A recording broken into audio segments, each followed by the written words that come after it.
ಒಂದ್ ಕಡೆ ತಂದೆ ಎಚ್ ಡಿ ರೇವಣ್ಣ ಅವರು ಕಿಡ್ನಾಪ್ ಕೇಸ್ನಲ್ಲಿ ಅರೆಸ್ಟ್ ಆಗಿದ್ದಾರೆ. ಮತ್ತೊಂದು ಕಡೆ ಪ್ರಜ್ವಲ್ ರೇವಣ್ಣ ಅವರ ಬಂಧನ ಯಾವಾಗ, ಅವರು ವಿದೇಶದಿಂದ ವಾಪಸ್ ಆಗೋದು ಯಾವಾಗ, ಈ ರೀತಿಯಾದಂತಹ ಹತ್ತಾರು ಪ್ರಶ್ನೆಗಳಿವೆ. ಎಸ್ಐಟಿ ಅಧಿಕಾರಿಗಳ ಮುಂದೆ ಶರಣಾಗ್ಬಿಡ್ತಾರ ಪ್ರಜ್ವಲ್ ರೇವಣ್ಣ?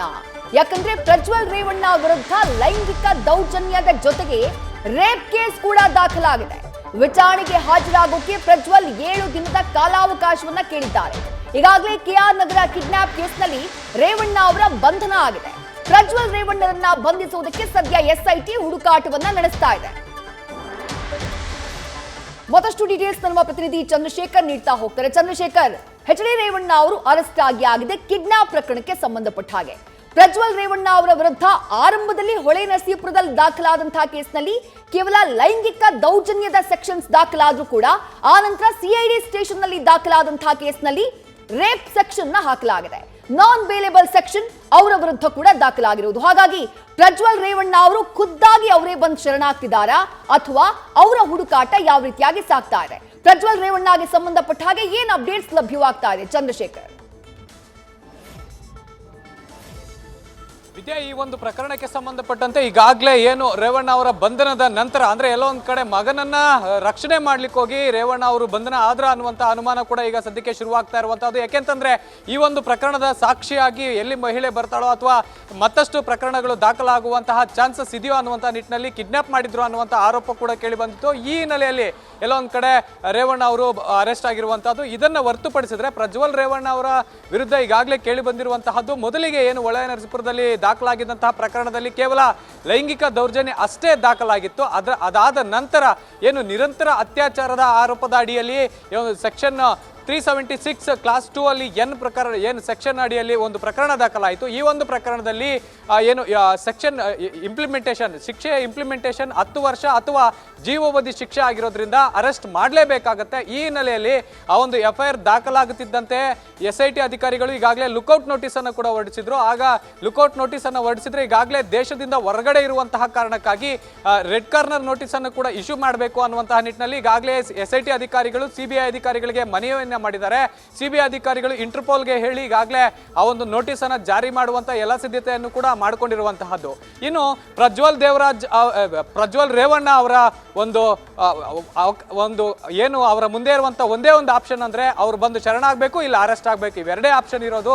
ಹೀಗಾಗಿ ಎಲ್ಲ ಒಂದ್ ಕಡೆ ಪ್ರಜ್ವಲ್ ರೇವಣ್ಣ ಅವರಿಗೆ ಸಾಕಷ್ಟು ಒಂದು ಹುಡುಕಾಟ SIT ಅಧಿಕಾರಿಗಳು ನಡೆಸ್ತಾ ಇರುವಂತಹದ್ದು. ಈಗಾಗಲೇ ಇನ್ನೂ ಒಂದು ಅನುಮಾನ ಶುರುವಾಗಿರುವಂತಹದ್ದು, ಗೋವಾ ಅಥವಾ ಮಂಗಳೂರು ಜೊತೆಗೆ ಬೆಂಗಳೂರು ಇಂಟರ್ನ್ಯಾಷನಲ್ ಏರ್ಪೋರ್ಟ್ಗೆ ಬಂದು ತಲುಪಲು ಇಂದು ಅಥವಾ ನಾಳೆಗೆ ಬರ್ತಾರೆ ಅನ್ನುವಂತಹ ಮಾಹಿತಿ ಕೂಡ ಇದೆ. ಆದರೆ ಎಲ್ಲ ಕಡೆ ಈಗಾಗಲೇ ಇಂಟರ್ಪೋಲ್ ಜೊತೆಗೆ SIT ಅಧಿಕಾರಿಗಳು ಆಕ್ಟಿವ್ ಆಗಿರುವಂತಹದ್ದು. ಇನ್ನು ಈಗಾಗಲೇ ಇರುವಂತಹದ್ದು ಏನು ಚುನಾವಣೆ 2ನೇ ಹಂತ ಇದೆ, ಈ 2ನೇ ಹಂತ ಮುಗಿದ ನಂತರ ಬಂದು ಶರಣಾಗ್ತಾರ ಅನ್ನುವಂತಹ ಒಂದು ಅನುಮಾನ ಕೂಡ ಇರುವಂತಹದ್ದು. ಯಾಕೆಂತಂದ್ರೆ ಮೈತ್ರಿ ಅಭ್ಯರ್ಥಿ ಏನು ಚುನಾವಣೆಯ ಹೊತ್ತಿನಲ್ಲೇ ಈಗ ಅರೆಸ್ಟ್ ಆದ್ರೆ ಎಲ್ಲೋ ಒಂದ್ ಕಡೆ ಬಿಜೆಪಿ ಮತ್ತು JDS ಎರಡಕ್ಕೂ ಕೂಡ ಮುಜುಗರ ಉಂಟಾಗಬಹುದು ಅನ್ನುವಂತಹ ನಿಟ್ಟಿನಲ್ಲಿ ಈ ಒಂದು ಪ್ಲಾನ್ ಕೂಡ ಮಾಡಿದ್ದಾರಾ ಅನ್ನುವಂತಹದ್ದು ಮೇಲ್ನೋಟಕ್ಕೆ ಈಗ ಶಂಕೆ ವ್ಯಕ್ತವಾಗಿರುವಂತಹದ್ದು. ಹೀಗಾಗಿ 2ನೇ ಹಂತ ಚುನಾವಣೆ ಮುಕ್ತಾಯದ ನಂತರ ಪ್ರಜ್ವಲ್ ರೇವಣ್ಣ ಬಂದು SIT ಮುಂದೆ ಶರಣಾಗ್ತಾರ ಅನ್ನುವಂತಹ ಅನುಮಾನ ಅಥವಾ ಶಂಕೆ ಕೂಡ ಶುರುವಾಗಿರುವಂತಹದ್ದು. ವಿದ್ಯಾ, ಥ್ಯಾಂಕ್ ಯು ಚಂದ್ರಶೇಖರ್ ತಮ್ಮೆಲ್ಲ ಡೀಟೇಲ್ಸ್ಗೆ. ಸದ್ಯ ಕಿಡ್ನಾಪ್ ಕೇಸ್ಗೆ ಸಂಬಂಧಪಟ್ಟ ಹಾಗೆ ಎಚ್ ಡಿ ರೇವಣ್ಣ ಅವರ ಬಂಧನ ಆಗಿದೆ. ಈಗಾಗಲೇ ಅವರನ್ನ ಅರೆಸ್ಟ್ ಮಾಡುವಂತಹ ಕೆಲಸವನ್ನ SIT ಅಧಿಕಾರಿಗಳು ಮಾಡಿದ್ದಾರೆ. ಪ್ರಜ್ವಲ್ ರೇವಣ್ಣ ವಿರುದ್ಧ ದಾಖಲಾಗಿರುವುದು 2 ಪ್ರಮುಖ ಪ್ರಕರಣಗಳು. ಒಂದು ಹೊಳೆನರಸೀಪುರ ಟೌನ್ ಠಾಣೆಯಲ್ಲಿ ತಂದೆ ಮಗನ ವಿರುದ್ಧ ದಾಖಲಾಗಿರುವಂತಹ ಲೈಂಗಿಕ ಕಿರುಕುಳದ ಪ್ರಕರಣ, ಮತ್ತೊಂದು ಪ್ರಕರಣ ಅದು CID ಸ್ಟೇಷನ್ ನಲ್ಲಿ ದಾಖಲಾಗಿರುವಂತಹ ಕೇಸ್. ಆ ದಾಖಲಾಗಿರುವಂತಹ ಕೇಸ್ನಲ್ಲಿ ಅತ್ಯಾಚಾರದ ಸೆಕ್ಷನ್ಗಳನ್ನ ಹಾಕಲಾಗಿದೆ. ಅತ್ಯಾಚಾರದ ಸೆಕ್ಷನ್ 376(2)N ಈ ಸೆಕ್ಷನ್ ನ ಹಾಕಲಾಗಿದೆ ಪ್ರಜ್ವಲ್ ರೇವಣ್ಣ ಅವರ ವಿರುದ್ಧ. ಅಂದ್ರೆ ನಿರಂತರವಾಗಿ ಹೆದರಿಸಿ ಬೆದರಿಸಿ ಅತ್ಯಾಚಾರವನ್ನ ಮಾಡಲಾಗಿದೆ ಅನ್ನುವಂತಹ ಕಾರಣಕ್ಕಾಗಿ 376(N)(2)N ಈ ಸೆಕ್ಷನ್ ನ ಹಾಕುವಂತಹ ಕೆಲಸವನ್ನ ಸದ್ಯ CID ಅಧಿಕಾರಿಗಳು ಮಾಡಿದ್ದಾರೆ. ಹಾಗಾಗಿ ಅರೆಸ್ಟ್ ಆಗುವಂತಹ ಸಾಧ್ಯತೆ ಬಹುತೇಕ ಖಚಿತ. ಬಟ್ ಯಾವಾಗ ಬರ್ತಾರೆ ವಿದೇಶದಿಂದ, ಇದು ಸದ್ಯಕ್ಕಿರುವಂತಹ ಕುತೂಹಲ.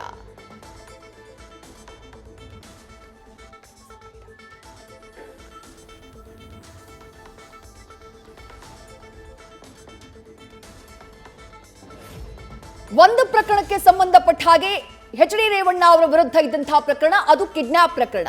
ಆ ಕಿಡ್ನಾಪ್ ಅನ್ನ ತಮ್ಮ ಮಗನ ವಿರುದ್ಧ ದೂರು ದಾಖಲಾಗಬಾರದು ಅನ್ನುವಂತಹ ಕಾರಣಕ್ಕಾಗಿ ಅವರು ಮಾಡಿಸಿದ್ದಾರೆ ಅನ್ನುವಂತಹ ಕೃತ್ಯ ಕಿಡ್ನಾಪ್. ಆ ಕಾರಣಕ್ಕಾಗಿನೇ ಕಿಡ್ನಾಪ್ ಪ್ರಕರಣದಲ್ಲಿ ಈಗಾಗಲೇ ಎಚ್ ಡಿ ರೇವಣ್ಣ ಅವರನ್ನ ಅರೆಸ್ಟ್ ಮಾಡುವಂತಹ ಕೆಲಸವನ್ನ ಎಸ್ಐಟಿ ಅಧಿಕಾರಿಗಳು ಮಾಡಿದ್ದಾರೆ. ಮತ್ತೊಂದು ಕಡೆ ಮಗ ಪ್ರಜ್ವಲ್ ರೇವಣ್ಣ ಇನ್ನೂ ಕೂಡ ವಿದೇಶದಲ್ಲೇ ಇದ್ದಾರೆ. ಅವರನ್ನ ಕರೆತರಬೇಕು ಅನ್ನುವಂತಹ ಆಗ್ರಹಗಳು ಹೆಚ್ಚಾಗ್ತಾ ಇದೆ. ಅವರನ್ನ ಅರೆಸ್ಟ್ ಮಾಡಬೇಕು ಅನ್ನುವಂತಹ ಆಗ್ರಹ ಹೆಚ್ಚಾಗ್ತಾ ಇದೆ.